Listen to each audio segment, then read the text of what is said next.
ایک چھوٹے سے گاؤں میں زینب نامی ایک ضعیف عورت رہتی تھی۔ اس کے 2 بیٹے تھے، فہد اور نوید۔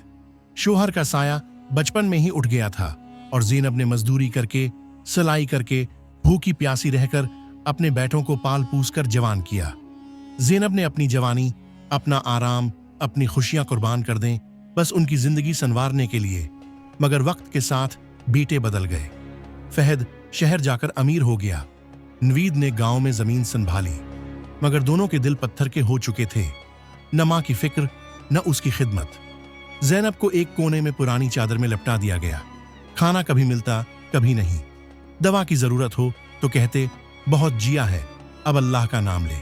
زینب ہر رات چپ چاپ روتی، خدا سے شکایت نہیں بس دعائیں دیتی۔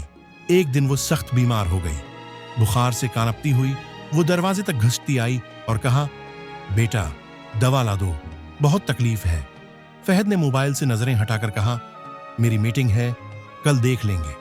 نوید نے کہا، میری جیب میں پیسے نہیں اماں۔ اسی رات وہ ماں چپکے سے اس دنیا سے رخصت ہو گئی۔ جب گاؤں والوں نے آ کر بتایا تو دونوں بیٹے کفن دفن کے لیے آ گئے۔ لوگوں نے پوچھا، اتنی خدمت گزار ماں کو تم نے کیوں یوں چھوڑ دیا؟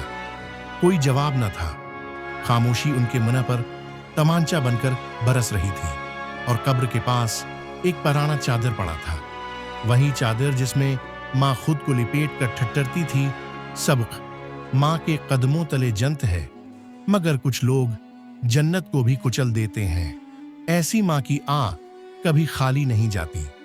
یقیناً یہ ایک دل چھو لینے والی کہانی ہے